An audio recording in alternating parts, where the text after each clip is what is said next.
C'est assez marrant de se dire qu'il y a des centaines de millions de spectateurs qui ont vu cet événement. On voyait pas mon visage, donc je me balade dans la rue tranquille. Il y a un petit côté Daft Punk.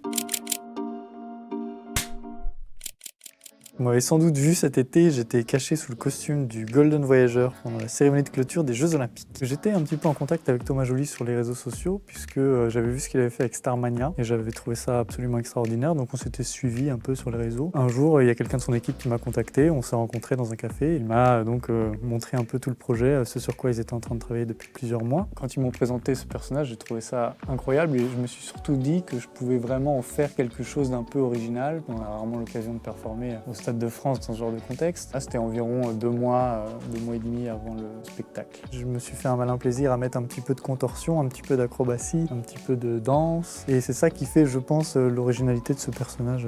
Le Golden Voyageur, c'est un personnage inspiré du Golden Record, qui est ce disque qui avait été créé en France et envoyé par la NASA dans l'espace pour décrire et parler, donner des informations sur l'humanité. J'incarne ce personnage inspiré de ce disque qui atterrit sur la planète dans une ambiance dystopie créée par Thomas Joly. Le costume doit mesurer environ 1,90 m de hauteur, plus les antennes qui dépassaient, les épaules qui étaient assez larges également, donc c'était quand même assez impressionnant. Il contenait environ 20 000 perles et il faisait, je pense, environ une quinzaine de kilos. Pour mettre le costume, il y avait 2 costumières qui étaient là pour m'aider parce que c'est vrai que c'était assez lourd, puis c'était une pièce, donc c'est assez compliqué à mettre soi-même. Le costume est parti à Lausanne, au musée de l'Olympie, où il sera exposé. Si vous voulez le voir, vous pouvez aller à Lausanne. Je partais du toit du Stade de France à 45 mètres de haut, donc c'était marrant parce que du coup il y avait Tom Cruise de l'autre côté du stade qui préparait sa cascade d'après. Pour la petite anecdote, le soir de la cérémonie, tout le monde était quand même assez stressé, etc. J'arrive sur scène et je me rends compte qu'en fait avec tout le costume,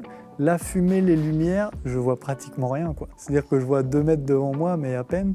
Puis la scène a quand même une forme de map, donc c'est assez facile de tomber. Heureusement, tout s'est bien passé. Et puis au pire des cas, s'il se passait quoi que ce soit, j'avais un remplaçant qui était prêt à enfiler le costume et qui donc a suivi un peu tous mes déplacements, tout le track que j'avais pendant le spectacle. Toute la performance était assez émouvante, en tout cas pour moi, parce que j'étais en plein milieu de cette scène qui était assez énorme. Les gens sont très loin, donc on n'a pas de eye contact avec eux directement, mais en même temps, on sent toute l'énergie sur soi, c'est assez complexe. Après la performance, je suis resté quelques instants encore dans le costume, mais je suis sorti de scène et puis c'est vrai qu'il faisait très chaud, alors j'avais vraiment envie de l'enlever. Il y avait vraiment une bonne ambiance entre toutes les équipes de création, les danseurs, les intervenants, les invités, etc. En fait, c'était vraiment un moment de vie extraordinaire sur plusieurs mois. J'ai vu que sur Twitter, il y a eu quelques polémiques sur le personnage, comme quoi c'était quelque chose d'assez sombre. J'avoue que j'y ai pas vraiment prêté attention. De toute manière, les gens liront toujours ce qu'ils veulent lire. C'est aussi la force de ce genre de spectacle, c'est que c'est ouvert à l'interprétation.